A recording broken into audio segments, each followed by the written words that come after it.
AI는 왜 자신있게 틀릴까? 할루시네이션의 진짜 원리. 여러분은 AI가 거짓말을 한다고 생각한 적이 있는가? 더 정확히 말하면 AI는 사람처럼 일부러 거짓말을 하는 것이 아니다. 문제는 더 섬뜩하다. AI는 자신이 만든 답이 틀렸는지 모른 채 너무나 자연스럽고 너무나 논리적인 문장으로 틀린 말을 한다. 이것이 바로 할루시네이션이다. 많은 사람은 할루시네이션을 단순한 오류라고 생각한다. 마치 계산기가 가끔 숫자를 잘못 찍는 것처럼 생각한다. 하지만 실제로는 다르다. 할루시네이션은 무작위 오류가 아니다. 오히려 모델 입장에서는 매우 높은 확률로 생성된 답이다. 다만 그 답이 실제 세계에서는 타당하지 않은 것이다. 오늘 영상의 핵심은 이 한 문장이다. 할루시네이션은 단순한 무작위 오류가 아니라 높은 확률로 생성되었지만 타당하지 않은 출력이다. 이 문장을 이해하면 AI가 왜 자신있게 틀리는지 알 수 있다. 또한 AI를 어떻게 써야 안전한지도 알 수 있다. 오늘은 이 문제를 확률과 타당성이라는 두 개의 축으로 설명한다. 그리고 마지막에는 할루시네이션을 줄이는 실전 방법까지 정리한다.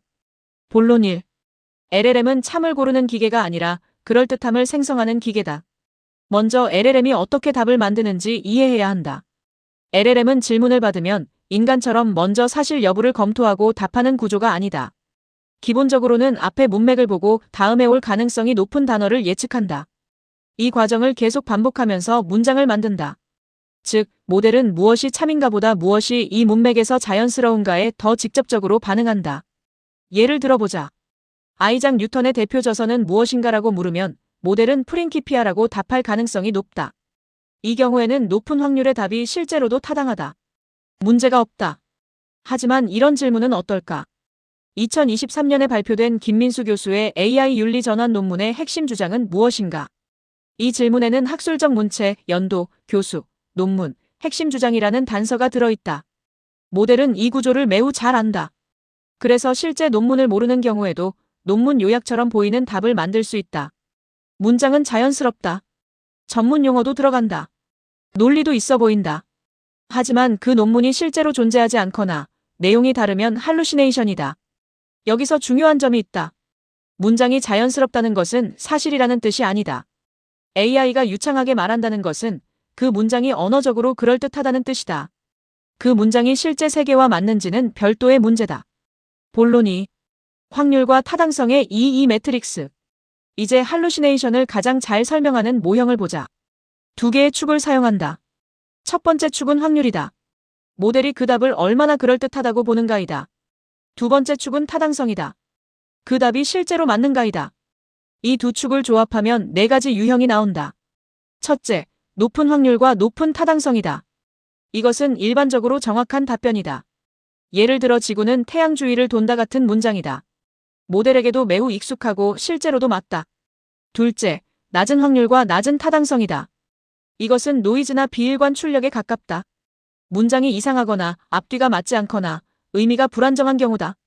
이런 오류는 오히려 사용자가 쉽게 알아챌 수 있다. 셋째, 낮은 확률과 높은 타당성이다. 이것은 흥미로운 영역이다. 드물게 등장하지만 실제로는 맞는 지식이다. 이를 꼬리 진실이라고 부를 수 있다. 훈련 데이터에서 자주 등장하지 않았기 때문에 모델이 쉽게 말하지 못하지만 실제로는 타당한 정보가 여기에 해당한다. 넷째, 높은 확률과 낮은 타당성이다. 바로 여기가 할루시네이션이다. 모델 입장에서는 자연스럽고 가능성이 높은 답이다. 하지만 실제 세계에서는 틀린 답이다. 이것이 가장 위험하다. 왜냐하면 사용자가 보기에도 그럴듯하기 때문이다. 할루시네이션의 위험은 이상한 말에 있지 않다. 진짜 위험은 너무 자연스럽고 너무 학술적이고 너무 자신감 있는 오답에 있다. 본론 3. 왜 위험한 중간지대에서 할루시네이션이 잘 생기는가? 할루시네이션은 완전히 모르는 것에서만 생기지 않는다. 오히려 일부만 아는 영역에서 더 자주 생긴다. 이것을 위험한 중간지대라고 부를 수 있다. 모델이 어떤 주제에 대해 아무 단서도 없다면 답을 유보할 가능성이 있다. 반대로 아주 널리 알려진 정보라면 비교적 안정적으로 답할 수 있다. 문제는 중간이다. 단어는 들어본 적이 있다. 분야도 익숙하다. 논문 형식도 안다. 개념 간 관계도 어느 정도 학습되어 있다. 하지만 정확한 세부사항은 불확실하다. 이때 모델은 빈칸을 채운다. 학술 논문의 구조를 알고 있기 때문에 실제로 확인하지 않은 내용을 논문 요약처럼 구성할 수 있다. 인물 이름이 익숙해 보이면 그 인물의 업적을 그럴듯하게 연결할 수 있다. 통계 수치가 필요한 문맥이면 실제 검증 없이 자연스러운 숫자를 만들 수 있다. 이것이 위험한 중간지대다. 모델이 답할 수 있을 것처럼 보이는 상태가 오히려 가장 위험할 수 있다. 본론사. 긴 추론은 항상 안전한가? 많은 사람은 AI가 길게 설명하면 더 신뢰한다. 단계별로 생각하고 이유를 붙이고 결론을 내면 더 정확해 보인다. 하지만 긴 추론이 항상 안전한 것은 아니다. 추론이 길어지면 그 안에 포함되는 주장도 많아진다. 전제도 많아지고 중간 결론도 많아지고 인과관계도 많아진다. 이 중 하나가 틀리면 뒤에 설명 전체가 그 오류 위에 세워질 수 있다. 예를 들어 처음에 존재하지 않는 논문을 실제 논문이라고 가정했다고 하자. 그 다음에는 그 논문의 방법론을 설명하고 연구 결과를 해석하고 학술적 의의를 정리할 수 있다. 문장만 보면 매우 정교하다. 하지만 출발점이 틀렸기 때문에 전체가 할루시네이션이 된다. 그래서 긴 설명은 양날의 검이다. 잘 사용하면 이해를 돕는다. 하지만 검증 없이 길어지면 오류가 더 넓게 퍼질 수 있다. 본론 5. 임계값을 높이면 해결될까? 그렇다면 해결책은 간단할까? AI가 더 조심하게 만들면 될까? 어느 정도는 맞다. 모델이 어떤 내용을 단정적으로 말하기 전에 더 높은 기준을 적용하면 할루시네이션은 줄어든다. 이것을 검증 임계값이라고 생각할 수 있다.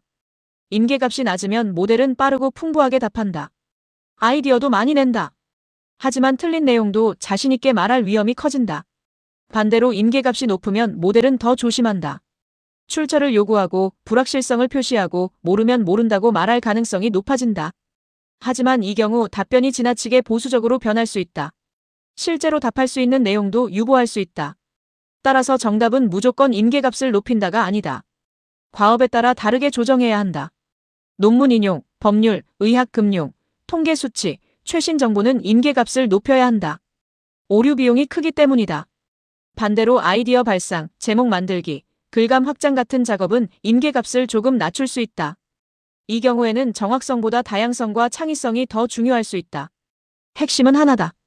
사실 주장에는 높은 임계값을 적용하고 아이디어 생성에는 유연한 임계값을 적용해야 한다. 본론 6. 할루시네이션을 줄이는 실전 원칙. 이제 실전 방법을 정리해보자. 첫째, AI의 답변을 완성된 지식으로 보지 말아야 한다. AI의 답변은 검토해야 할 초안이다.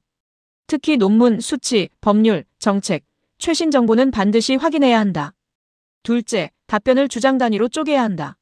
한 문단 전체를 믿을지 말지가 아니라 그 안에 개별 명제가 맞는지 확인해야 한다. 예를 들어 A 논문은 2021년에 발표되었고 B 방법을 사용했으며 C 결과를 보였다라는 문장이 있다면 여기에는 최소 3개의 검증 지점이 있다. 연도, 방법, 결과를 각각 확인해야 한다. 셋째, 출처를 요구해야 한다. 단순히 설명해줘라고 묻기보다 검증 가능한 근거를 제시해줘라고 묻는 것이 좋다. 출처가 없으면 추론이라고 표시하게 해야 한다. 넷째, 불확실성을 분리해야 한다. 확실한 사실, 가능한 해석, 추가 검증이 필요한 부분을 구분해야 한다. 이 구분이 없으면 사용자는 추론을 사실로 오해할 수 있다. 다섯째, 최신 정보에는 검색을 결합해야 한다. AI의 내부 지식은 특정 시점 이후의 정보를 반영하지 못할 수 있다. 또한 법률, 정책, 가격, 일정, 제품 정보는 계속 바뀐다. 이런 정보는 내부 기억만으로 처리하면 위험하다. 결론. 오늘의 결론은 명확하다. 할루시네이션은 AI가 아무렇게나 틀리는 현상이 아니다. 오히려 모델 입장에서는 매우 그럴듯한 답이지만 실제 세계에서는 타당하지 않은 출력이다. 즉, 문제의 핵심은 확률과 타당성의 불일치다. 높은 확률은 높은 진실성을 보장하지 않는다. 유창한 문장은 검증된 사실과 다르다. 전문 용어가 많은 문장은 정확한 문장과 다르다. 자신감 있는 말투는 신뢰 가능한 근거와 다르다. AI를 잘 쓰려면 이 차이를 이해해야 한다. AI에게 답을 요구하는 것에서 끝나면 위험하다. AI가 만든 답을 검증 가능한 주장으로 나누고 각각의 근거와 불확실성을 확인해야 한다. 할루시네이션을 완전히 없애기는 어렵다. 하지만 줄일 수는 있다. 생성과 검증을 분리하면 된다. AI는 먼저 그럴듯한 답을 만든다. 사용자는 그 답이 실제로 타당한지 확인해야 한다. 이 원칙만 기억해도 AI를 훨씬 더 안전하고 생산적으로 사용할 수 있다. 마지막으로 질문을 하나 남기겠다. 여러분은 AI의 답변을 볼 때 그 문장이 그럴듯한지 보는가? 아니면 실제로 검증 가능한지 보는가? 댓글로 여러분의 경험을 남겨달라. AI가 자신있게 틀렸던 사례가 있다면 함께 공유해달라.